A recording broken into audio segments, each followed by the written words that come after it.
Assalamu alaikum. So the next complication we have is gastric outlet obstruction. ये आपका name ही indicate कर रहा है कि दिस इज़ योर ओसोफेगस और इवेंचुअली यहाँ पे आपका स्टोमिक होता है और स्टोमिक ओपन्स इनटू ड्यूडिनम। तो ये जो आपका स्टोमिक का आउटलेट है, अगर यहाँ पे ऑब्स्ट्रक्शन हो जाए तो बेसिकली के फूड पार्टिकल आगे ना जा सके, सो this is gastric outlet obstruction. It occurs in less than 3% cases of peptic ulcer disease कि आपकी गैस्ट्रिक आउटलेट ऑब्स्ट्रक्शन ही हो जाए। तो नॉर्मली होता क्या है कि हमने बात की थी अल्सर की, ठीक है। तो अगर स्टोमिक के इस पार्ट पे ही for example if this is your stomach और आपके फॉर एग्जांपल यहाँ पे अल्सर है, ठीक है, अल्सर है, डिफेक्ट है म्यूकोजल लेयर में, ये वॉल है तो ये आपकी वॉल में डिफेक्ट था। तो आपको पता है कि whenever there is ulcer या कोई भी बॉडी में इंजरी हो तो इंजरी को बॉडी हील करती है with the help of regeneration and fibrosis, ठीक है, आपकी पैथोलॉजी का रूल है। तो जब हीलिंग होती है विद फाइब्रोसिस, तो जब भी बॉडी में हम मल्टीपल जगह बात कर चुके हैं कि ओसोफेगस की इंजरी हुई तो ओसोफेगस का स्ट्रक्चर बन गया, तो बॉडी के यूरिथ्रा की इंजरी तो यूरिथ्रल स्ट्रक्चर बन गया। तो इसी तरह यहाँ पे जब हीलिंग होगी तो अल्लाह ताला का सिस्टम है कि जब हीलिंग होगी तो basically it will lead to, ये हीलिंग हो गई तो लेकिन अब बन गया स्ट्रक्चर, तो जो फूड पार्टिकल है बेसिकली उसकी हो गई ऑब्स्ट्रक्शन। तो ये एटियोलॉजी है। दूसरी जो गैस्ट्रिक आउटलेट ऑब्स्ट्रक्शन है, ये तो हमने अल्सर की बात की। हो सकता है एब्डोमेन में कोई ट्यूमर पड़ा हो, फॉर एग्जांपल अगर ये आपका स्टोमिक का एग्जिट है तो अगर यहाँ पे किसी लेवल पे ट्यूमर पड़ा है, फॉर एग्जांपल अगर पैनक्रियास के हेड का ट्यूमर है या पैनक्रियास का सूडोसिस्ट है या और कोई ट्यूमर है, तो उसने क्या किया कि एवेंचुअली आपका स्टोमिक की ऑब्स्ट्रक्शन कर दी। तो दो एटियोलॉजीज़ हैं हमारे पास, फूड आगे नहीं जा सकेगा कि या तो आपके पास पेप्टिक अल्सर की हीलिंग से गैस्ट्रिक आउटलेट ऑब्स्ट्रक्शन हो गई या फिर कोई इंट्रा एब्डोमिनल ट्यूमर है। तो होगा क्या, फ़र्स्ट ऑफ ऑल तो आपने खाना खाया, तो जब खाना आया तो बहुत जल्दी आपका खाना यहाँ पे इकट्ठा हो गया, स्टोमिक डिस्टेंड हो गया, तो आपको जो पहला फाइंडिंग है वो होता है कि अर्ली सिटाइटी, अब पेशेंट को बहुत जल्दी लगेगा कि उसका पेट भर गया है। दूसरी बात, जब यहाँ पे खाना इकट्ठा हो जाएगा तो क्या होगा, उसको एपीगैस्ट्रिक, क्योंकि स्टोमिक एपीगैस्ट्रिक में एपीगैस्ट्रिक फुलनेस सी फील होगी, और इवेंचुअली जब खाना नीचे नहीं जा रहा तो खाना ऊपर से निकलेगा। तो जो थर्ड चीज़ है वो आपके पास होगी वॉमिटिंग। अब पेशेंट का पेट जल्दी भर है और उल्टियाँ आई जा रही हैं, तो इवेंचुअली जब कुछ खाना उसके जिस्म को लग ही नहीं रहा तो इवेंचुअली क्या होगा, वेट लॉस। इटियोलॉजी हमने बात की कि यहाँ तो अल्सर की हीलिंग है या फिर कोई एक्सटर्नल कंप्रेशन है, इंसिडेंस लेस देन 3% है, ठीक है। क्लिनिकल ये है कि एक तो जल्दी पेट भर है, एपीगैस्ट्रिक फुलनेस है और वॉमिटिंग आ रही है, ठीक है, खाना बाहर को आ रहा है, मुंह से खाना आ रहा है। अब दूसरी, और वज़न कम हो रहा है। अब वॉमिटिंग के बारे में एक और बहुत इंपॉर्टेंट पॉइंट कि आपको पता है कि जो स्टोमिक होता है, स्टोमिक के नीचे ड्यूडिनम होती है, ठीक है, और ड्यूडिनम के अंदर सेक्रीशंस रिलीज़ होती हैं जिसे हम कहते हैं बाइल, ठीक है। बाइल बेसिकली ड्यूडिनम में लिवर से बन के आता है, और पैनक्रियास की सेक्रीशंस भी ड्यूडिनम में आती हैं जो कि सेकंड पार्ट ऑफ ड्यूडिनम पे एम्पुल ऑफ वाटर में ओपन होती हैं। तो होगा क्या कि जब आपके यहाँ पे ऑब्स्ट्रक्शन है तो जो वॉमिटिंग है वो basically it doesn't contain bile, क्योंकि बाइल तो नीचे थी, तो वॉमिटिंग विदाउट बाइल आएगा, ठीक है। दूसरी बात, आपको पता है स्टोमिक में एसिड सिक्रीट होता है, तो जब एसिड सारा उल्टी में निकला तो पेशेंट को क्या होगा, मेटाबॉलिक अल्कलोसिस। तो हमने मेटाबॉलिक अल्कलोसिस में हम यही कहते हैं ना कि बायकार्ब कम हो रहा है बेसिकली, तो वो यही होता है कि जब स्टोमिक से मेटाबॉलिक एसिडोसिस में हम कहते हैं बायकार्ब कम हो रहा है और अल्कलोसिस में हम कहते हैं कि बायकार्ब ज़्यादा हो रहा है। तो इस केस में क्या है कि जब आपकी बॉडी से उल्टी आएगी तो स्टोमिक का सारा एसिड बाहर निकल जाएगा। तो जब एसिड बाहर निकल गया तो कंपैरेटिवली जब एसिड बॉडी से निकल गया तो पीएच अल्कलोटिक हो गई, ठीक है।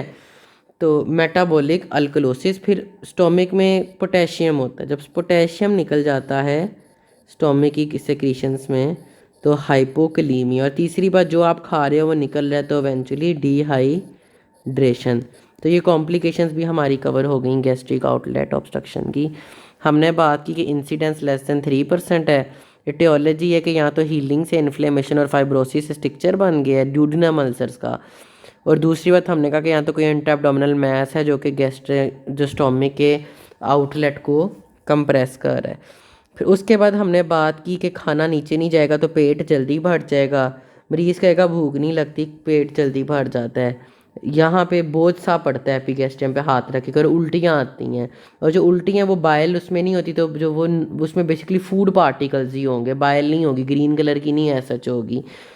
ठीक है, कॉम्प्लिकेशंस यही हैं कि जब खाना बाहर को आ रहा है तो डिहाइड्रेशन हो रही है, वेट लॉस हो रहा है।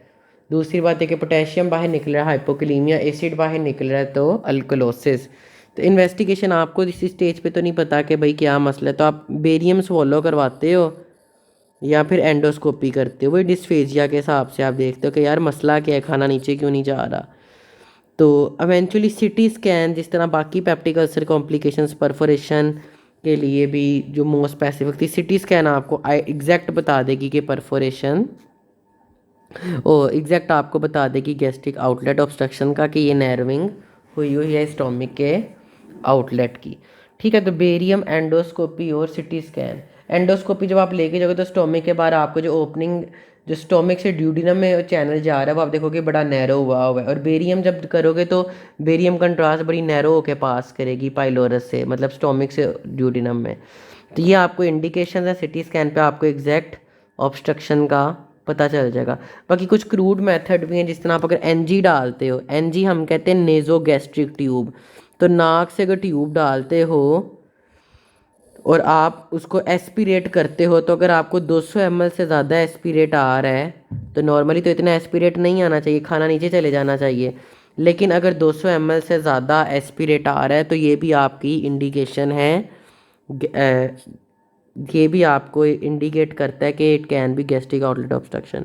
तो एक जो फैंसी बुक्स हैं वो हमें बताती हैं सेलाइन लोड टेस्ट। ठीक है, सेलाइन लोड टेस्ट में हम क्या करते हैं, सेलाइन लोड टेस्ट में इसी तरह आप एनजी पास करोगे नोज से स्टोमिक में। ठीक है, स्टोमिक में आपने एनजी पास कर दी।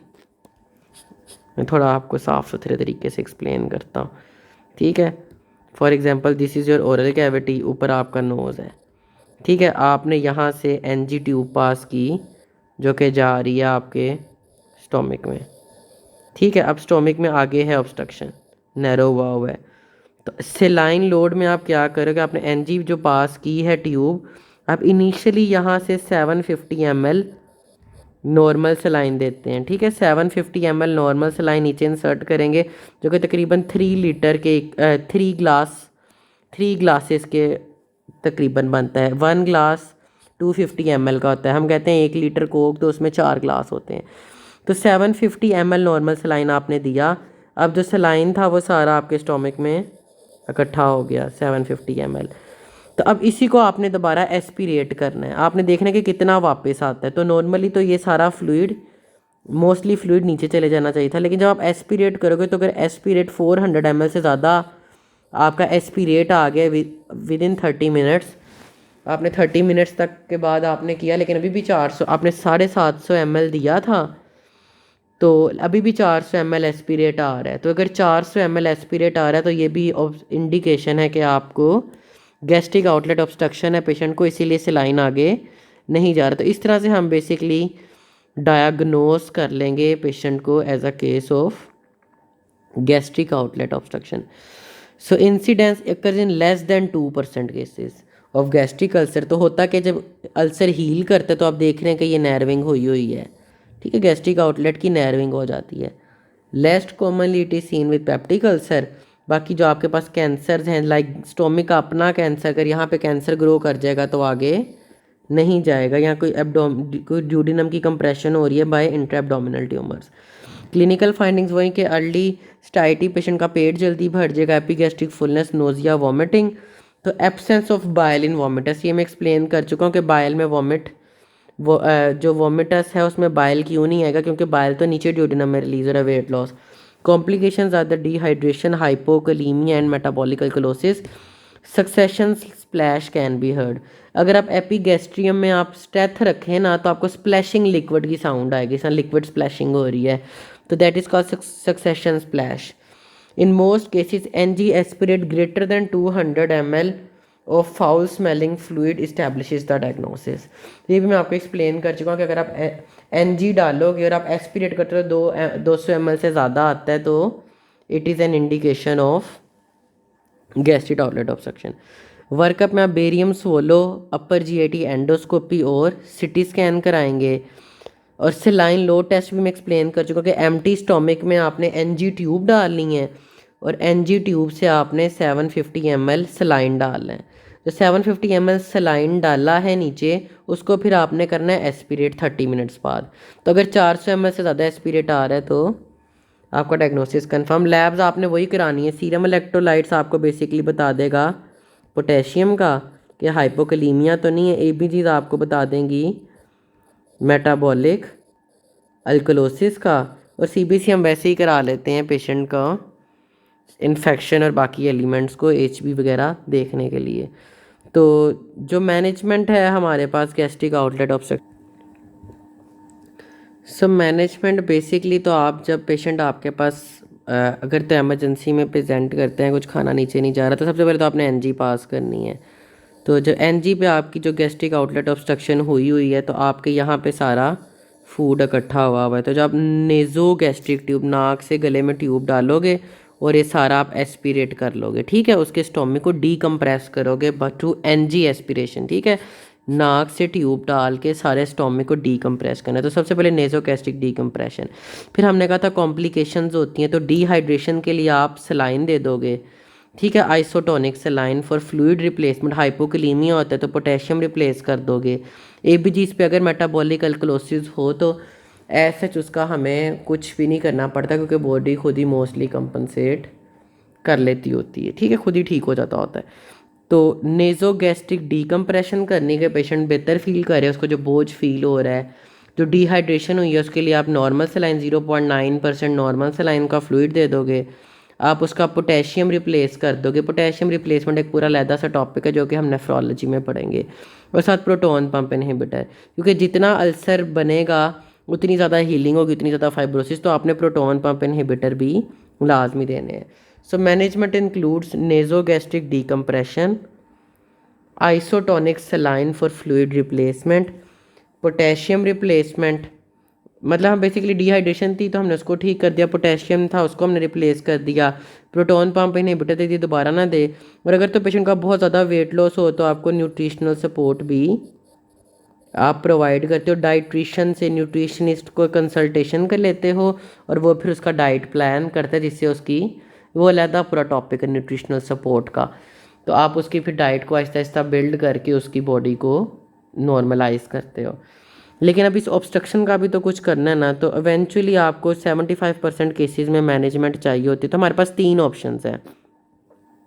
एक तो वही कि आपको पता है ये माउथ है, उसके बाद ओसोफेगस है, उसके बाद स्टोमिक है, उसके बाद ड्यूडिनम है। तो एक तो वही कि आप एंडोस्कोप लेके आओ, माउथ से इधर लेके आओ यहाँ पे, और यहाँ पे जिस तरह हम ओसोफेगस की डायलिटेशन करते थे, जिस तरह आप इस फिगर में दिखाया गया कि आप बैलून से ऑब्स्ट्रक्शन को डायलेट कर दो, ठीक है। हमने बैलून डायलेट किया तो जब पाइलोरस की ओपनिंग थी वो वाइड हो गई, तो अब खाना नीचे चला जाएगा। So it is endoscopic balloon dilatation, ठीक है। कि आप एंडोस्कोप लेके आपने बैलून को इन्फ्लेट करके पाइलोरस को वाइड कर दिया। दूसरा सर्जिकल प्लूरोप्लास्टी। प्लूरोप्लास्टी में तो आप एंडोस्कोप डाल रहे थे ना, माउथ से एंडोस्कोप डाला, ओसोफेगस, फिर स्टोमिक, फिर आपने पाइलोरस को वाइड कर दिया बैलून से। अगर यही प्रोसीजर आप प्रॉपर सर्जरी करके करोगे, आप ऑपरेशन करो, पेशेंट का एब्डोमेन ओपन करो, फिर उस जो पाइलोरस उसको सर्जरी करके डायलेट कर दो, तो दिस इज़ कॉल्ड सर्जिकल प्लूरोप्लास्टी। ये दिखाई गई है कि ये सर्जरी से पहले था, चैनल बिल्कुल नैरो हुआ है क्योंकि फाइब्रोसिस हुआ है तो ओपनिंग बहुत नैरो रह गई है। तो pyloroplasty is a surgery in which the pylorus opening that allows the passage of food from stomach into the small intestine is widened, ठीक है। तो सर्जिकल प्लूरोप्लास्टी आप करते हो जिससे आप जो ओपनिंग है उसको वाइड करके खाने की ड्रेनेज अलाउ करते हो। तो एक हमारे पास सर्जिकल ऑप्शन थी कि आपने बैलून से डायलेट कर दिया, दूसरी ऑप्शन थी कि आप with the help of surgery उस चैनल को डायलेट कर दो। जो थर्ड हमारे पास ऑप्शन है वो ये कि अगर फॉर एग्जांपल चैनल इतना नैरो है कि आपने बैलून डायलिटेशन ट्राई की, बैलून से भी डायलेट नहीं हो रहा, सर्जरी से भी डायलेट नहीं हो रहा, तो अब हमने कुछ तो इसका रास्ता निकाल लेना। For example if this is your oesophagus, this is your stomach and the channel is too much narrowed, तो फिर दूसरा एक तरीका ये होता है जो कि हम अक्सर ट्यूमर्स में करते हैं कि आप डायरेक्ट स्टोमक को ज्यूजिनम में ओपन कर दो। तो जो स्टोमक और ज्यूजिनम, मतलब आप पाइलोरस को बाईपास कर दो, डायरेक्ट स्टोमक ओपन हो रहा है ज्यूजिनम में, तो this is called gastrojejunostomy. Stomy मतलब opening, gastrostomic into jejunum, so this is gastrojejunostomy. तो ये आप देख सकते हैं कि जो स्टोमक है उसको डायरेक्ट ज्यूजिनम में ओपन कर दिया गया, सो दैट इज गैस्ट्रोजुजिनोस्टमी। ठीक है, सो this is all about gastric outlet obstruction कि हीलिंग होगी, हीलिंग से फाइब्रोसिस होगा, खाना नीचे नहीं जाएगा, खाना नीचे नहीं जाएगा तो जल्दी पेट फट जाएगा, एपिगैस्ट्रिक फुलनेस होगी, वॉमिटिंग आएगी लेकिन उसमें बाइल नहीं होगी। बेरियम स्वोलो, आप एनजी पास करोगे तो एस्पिरेट 200 ml से ज़्यादा आएगा तो आपको सस्पेक्ट करोगे कि यार it can be a case of gastric outlet obstruction. Endoscopic barium और सिटी की बेस पे डायग्नोस कर लोगे।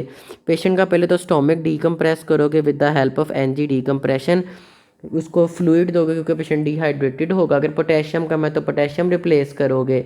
अगर न्यूट्रिशनल, अगर वेट लॉस वगैरह बहुत ज़्यादा तो न्यूट्रिशन बिल्ड करोगे और पीपीआई दोगे ताकि मज़ीद जो है ऑब्स्ट्रक्शन ना हो।